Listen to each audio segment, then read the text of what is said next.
atau sampah yang belum tertinggal bisa tolong dirapikan ya.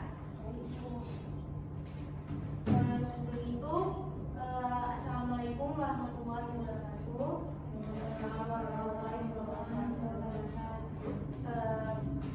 Bagaimana kabarnya semuanya? Baik, Bu. Alhamdulillah ya. Kita hari ini masuknya di jam siang ya, nggak apa-apa walaupun di jam siang. Semoga kita tetap semangat belajar. Siap belajar semuanya? Oh iya. Sebelum itu, ada yang udah tahu ibu siapa atau ada yang udah kenal dari ibu siapa? Belum ya. Perkenalkan, nama ibu.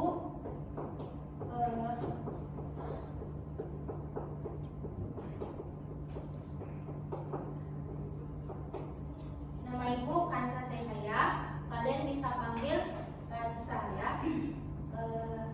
Karena ibu juga belum tahu kalian siapa, jadi ibu mungkin akan absen ya. Emrajul, Siti Nadila, Alen Mailani, Ibu Harum Kartika Rahmani, Molina, hadir Bu. Kania Dwi Cahyani, Hadir, Bu. Oke. Sebelum itu ibu mahasiswa dari Universitas Syafala yang sedang mengikuti program MBKM mengajar di sekolah, dan mungkin untuk beberapa pertemuan selanjutnya ibu akan menggantikan Ibu Sari di kelas mata pelajaran BBKM ini ya. Semoga kita bisa baik hubungannya ke depannya ya. Materi sebelumnya belajar sama Ibu Sari apa ya? Ini ya makna kesatuan Bhinneka Tunggal Ika dan Bhinneka Tunggal Ika. Semuanya udah tahu kan makna dari Bhinneka Tunggal Ika itu apa? Alhamdulillah. Baiklah, sebelum itu mungkin kita baiknya berdoa dulu ya. Doa. Selesai. Di sini ibu akan menyampaikan tujuan pembelajarannya. Di sini ibu harap kalian dapat menyebutkan agama-agama yang resmi di Indonesia, mengidentifikasi minimal 5 suku bangsa dan asal daerahnya, mengklasifikasikan keberagaman berdasarkan kekhasan daerah masing-masing, upacara adat, ilmu adat, pakaian daerah, makanan khas, serta menunjukkan manfaat keberagaman bagi bangsa Indonesia. Nah, sebelum itu ibu mau kasih lihat kalian gambar ini. Kira-kira apa yang kalian pikirkan ketika lihat gambar ini? Rumah adat, Bu. Rumah adat, baju adat. Ya, betul semuanya. Ada perbedaan agama juga. Nah, jadi di sini karena kita ini keberagaman, jadi kita belajarnya hari ini materinya keberagaman sara, suku, agama, ras, Dan antar golongan. ya, dan antar golongan. Jadi arti keberagaman ini adalah suatu kondisi dalam masyarakat di mana terdapat perbedaan-perbedaan dalam berbagai bidang, terutama suku, bangsa, ras, agama, ideologi, dan budaya. Kalau kita lihat keberagaman itu kan berarti perbedaan serta dia nggak mungkin satu, berarti banyak artinya ya. Kalau kesamaan itu baru artinya satu. Setelah itu kita melihat dari arti keberagaman itu kita bisa mengidentifikasi kira-kira apa yang bisa kita bahas dari hasil identifikasi ini. Suku, ya, suku, ras, agama, ras, dan antar golongan ya.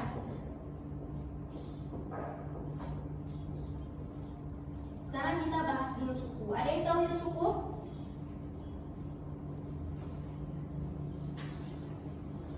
Suku itu adalah etnis atau etnik, sekelompok manusia yang memiliki budaya dan dilahirkan oleh kesadaran identitas tersebut.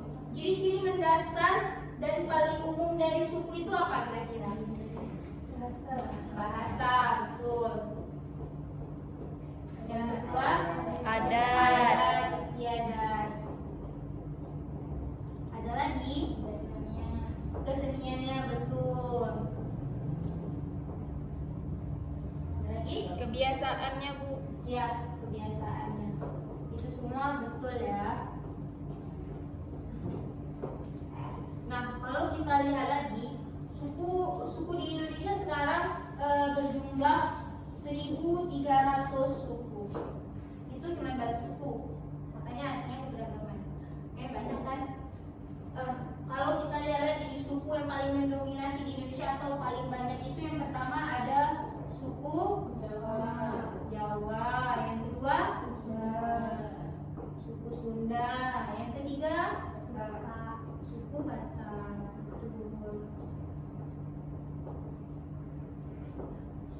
Untuk keberagaman dari suku ini sudah paham kan?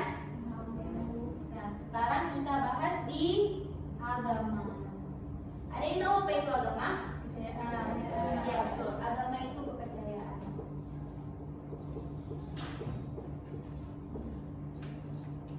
Agama itu kepercayaan yang diakui oleh seseorang dan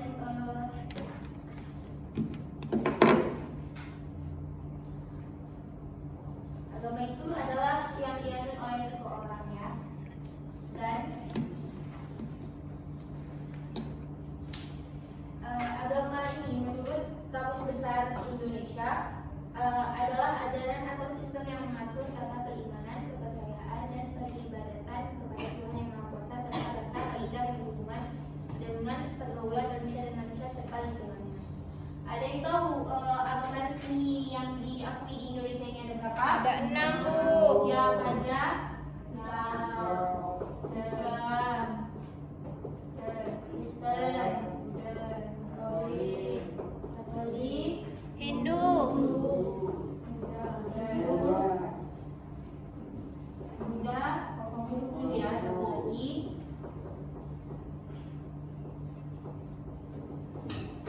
Nah, untuk agama yang mayoritas yang paling besar di Indonesia ini apa? Islam. Ya, Islam.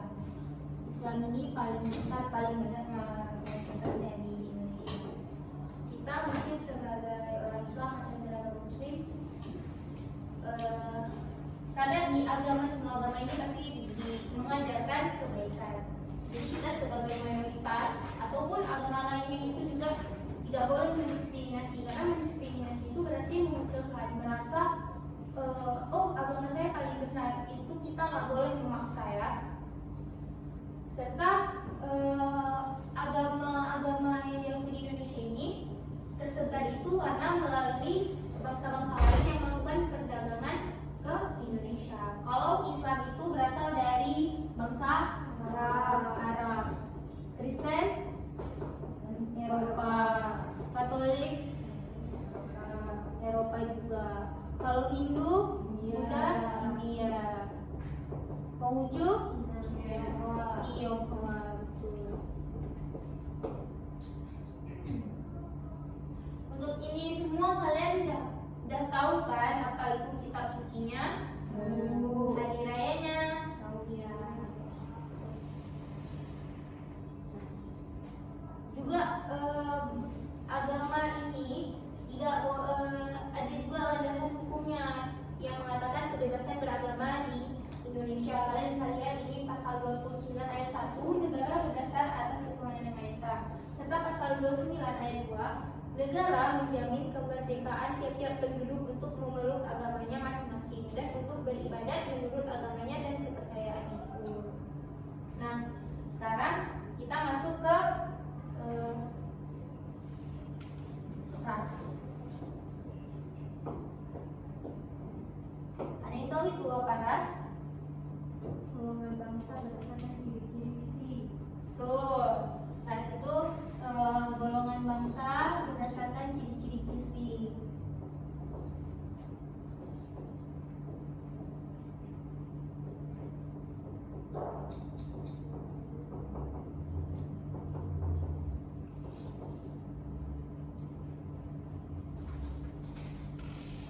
Nah, kita juga bisa mengklasifikasikan dari ciri-ciri ras ini loh. Yang pertama itu mungkin yang paling umum deh, apa?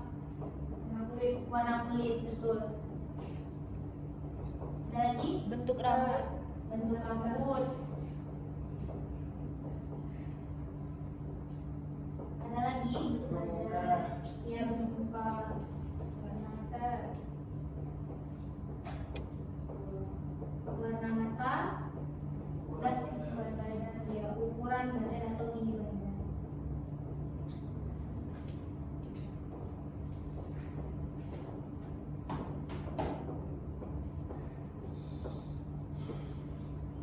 Kalau di Indonesia sendiri, ada yang tahu rasnya itu apa aja? Ya, belum tahu ya. Yang pertama itu ada ras Kaukasoid. Mongoloid. Ya, Mongoloid. Himalayan.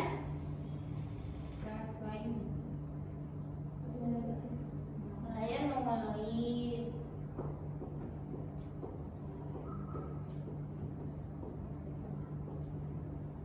Satu lagi Asiatik. Asia. Ya, Asiatik.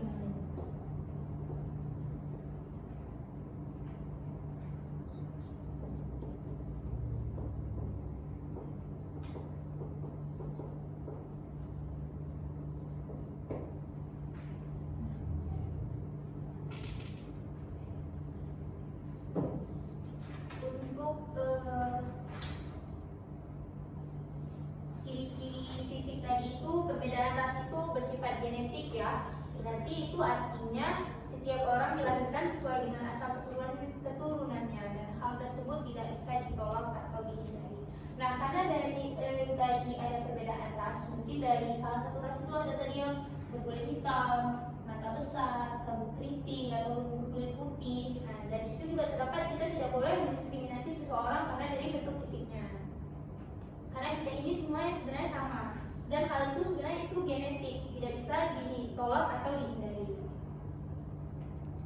Nah, sekarang kita masuk ke antar golongan. Ada yang tahu apa itu antar golongan?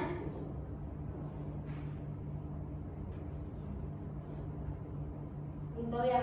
Antar golongan itu adalah kelompok dalam masyarakat yang membentuk golongan atau dianggap sebagai satu golongan. Kira-kira golongan yang kalian tahu itu yang paling umum apa? Contohnya pekerjaan.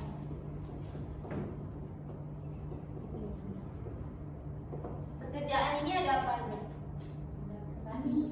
Petani, pencarian,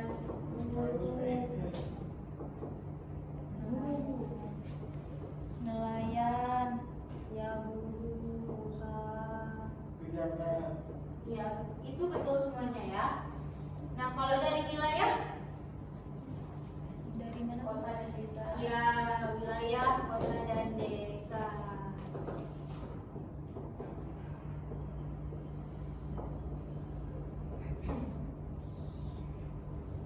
Nah, kalian bisa lihat juga kalau perbedaan golongan itu dapat ditinjau berdasarkan hierarki dan skala. Kalau yang hierarki ini berarti dia secara vertikal. Dia ada terbagi lapisan atas dan lapisan menengah dan lapisan bawah. Kalau kalian tahu antar golongan kira-kira untuk di bagian posisi atasnya, menengahnya dan bawahnya itu ada yang tahu nggak itu apa golongannya?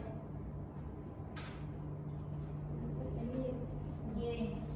Kalau atas berarti majikan. Kalau bawah berarti staf atau guru atau pembantu gitu ya. Nah, kalau satu lagi ada pimpinan. Kalau bawahnya staf atau karyawan. Nah, kalau untuk yang golongan jabatan tadi itu presiden,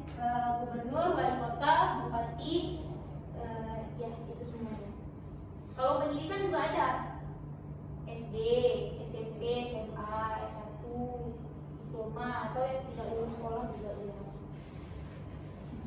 Dan ada juga yang secara horizontal. Yang secara horizontal itu berarti golongan setara. Kalian bisa lihat ya, itu berarti perbedaan suku bangsa, agama, dari istiadat dan daerah itu setara. Karena ini juga ada perbedaan dari antar golongan ini. Sama halnya seperti tadi, berarti kita tidak boleh mendiskriminasi. Semuanya emang dalam antar golongan ini tidak sama, tetapi kita harus tetap menghargai. Nah, Ibu mau di sini ada dampak positif dan negatif dari keberagaman. Dampak positifnya ada terciptanya sikap saling menghormati, meningkatkan persatuan-kesatuan, terciptanya kesejahteraan Indonesia, timbulnya sikap sukuisme, timbulnya sikap diskriminatif, rawan terhadap perpecahan. Sebelum ini ada yang ingin bertanya? Saya Bu, Ya baik kalian. bagaimana cara menanamkan rasa persatuan dalam diri kita, Bu? Menciptakan. Ya menciptakan ya. Ya, menciptakan atau menanamkan. Ya bagus ya caranya. Caranya itu kita harus menumbuhkan atau menciptakan pribadi yang toleransi. Toleransi itu berarti kita menghargai yang berbeda ya, serta juga menghargai sesama meskipun ada yang perbedaan, serta saling menghargai dan menyayangi. Kalau kita sudah bisa menciptakan dan menanamkan rasa itu semuanya, pasti itu akan sehari-hari itu kita bersama teman walaupun ada yang berbeda tetap baik-baik saja, rukun semuanya ya. Nah, setelah itu Ibu ingin memberikan kalian kerja kelompok. Ini ada 4 kelompok ya, bisa dibentuk. Ini ada berapa orang? 1, 2, 3. Pas. Ya. 1, 2, 3, 4. Aku kasih waktu 5 menit.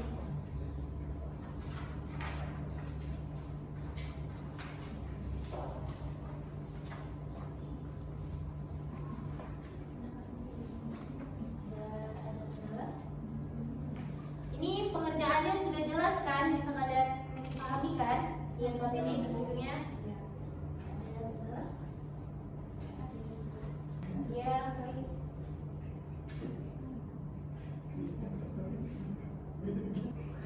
Iya. Ada kendala lagi bisa? Oh iya. 5 menit ya. Karena ini sudah siang juga.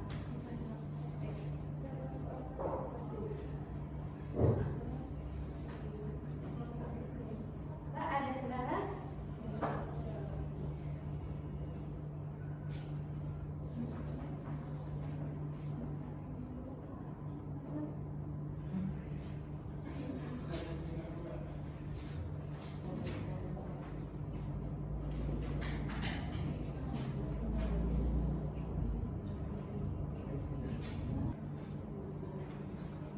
Sudah siap semuanya? Oke.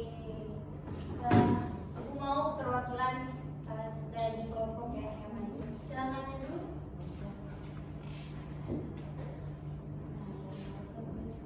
Bagi saya perwakilan kelompok 1, kan gambarnya di sini.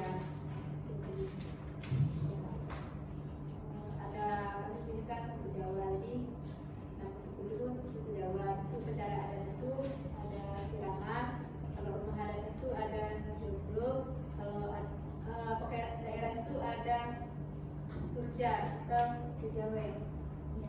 Makanan khasnya itu rawon dan tumpeng. Kue itu ada suku Sunda, upacara adat itu ada setiap tahun, rumah adatnya itu ada badak, pakaian daerahnya ikut Sunda atau budaya. Makanan khasnya itu solenak dan nasi liwet.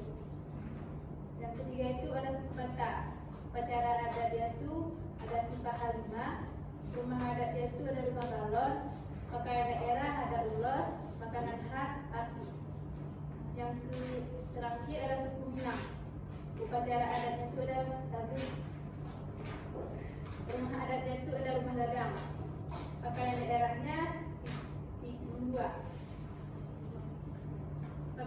kelasnya itu ada rendah. Ya, Mungkin dari kelompok kami Bu. terima kasih. Lupakan ya.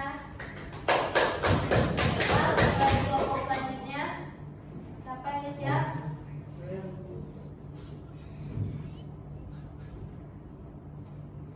Jadi saya perwakilan dari kelompok 2 akan sedikit menjelaskan gambar-gambar yang tertera berikut ini. Bisa kita lihat ini gambar-gambar kumpulan tempat peribadatan. Yang mana yang pertama itu Islam, yang mana kitab sucinya adalah Al-Quran, tempat ibadahnya masjid, dan hari rayanya Idul Fitri dan Idul Adha. Yang kedua yaitu Kristen, yang mana kitab sucinya Alkitab, tempat ibadahnya gereja, dan hari rayanya Natal. Yang ketiga yaitu Katolik, yang mana kitab sucinya Alkitab, tempat ibadahnya gereja, dan hari rayanya Natal. Yang keempat yaitu Hindu, yang mana kitab sucinya Weda, tempat ibadahnya Pura, dan hari rayanya Nyepi. Yang kelima yaitu Buddha, yang mana kitab sucinya Tripitaka, tempat ibadahnya Wihara, dan hari rayanya Waisak. Dan yang terakhir yaitu Konghucu, yang mana kitab sucinya Sichu, Serius ya. tempat ibadahnya Benteng, dan hari rayanya Imlek. Dah. Kasih tangannya.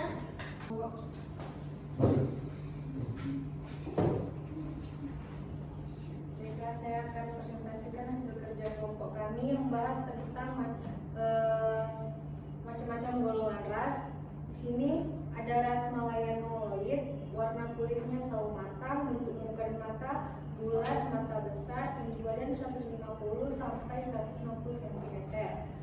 Selanjutnya ras Melanesoid, warna kulitnya hitam, bentuk muka dan mata, muka bulat atau oval, dan mata besar. Tinggi badannya 160 sampai 170 cm. Asiatic Mongoloid, warna kulitnya kulit kuning, bentuk muka dan mata, mukanya oval, mata sipit, tinggi badan 155 sampai 165 cm. Caucasoid, warna kulitnya kulit sedikit kuning, bentuk muka dan mata, bentuk muka bulat, mata kecil tak berkelopak, tinggi badan 165 sampai 180 cm. Oke. Dah. Makasih ya. Tangan barengan. Terakhir, kelompok terakhir ya.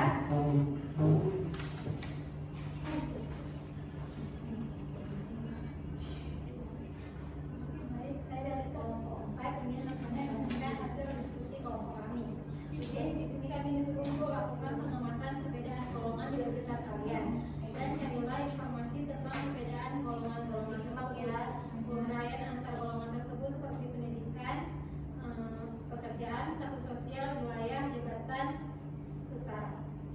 Jadi di sini antar golongannya itu pekerjaan. Contohnya golongan pekerjaan antara buruh, petani, guru, karyawan, dan nelayan. Yang kedua antar golongan pendidikannya. Contoh dari golongan pendidikan adalah tidak sekolah, terus SD, SMP, SMA, diploma, dan sarjana. Status sosial, yaitu contoh dari golongan status sosial adalah buruh, majikan, pimpinan, staf, karyawan. Wilayah, contoh dari golongan wilayah adalah desa, kota, dan nama daerah. Jabatan, contoh dari golongan jabatan adalah presiden, gubernur, wali kota, dan bupati. Dan yang terakhir ada setara, contoh dari golongan setara adalah agama, idealisme, adat istiadat, dan sebagainya. Baik, terima kasih. Jadi bagus semuanya ya, ibu ya sudah bekerja sama semuanya dalam kelompok. Tapi mungkin ada juga beberapa yang nggak serius, tapi nggak apa-apa juga karena ini pekerjaan tugasnya kelompok. Jadi ibu tetap kasih nilai kalian. Nanti nilainya ibu taruh aja yang serius sedikit. Dan untuk tadi yang menjawab apa itu yang ibu tanyakan, nama-namanya udah ibu catat, ibu kasih nilai tambahan.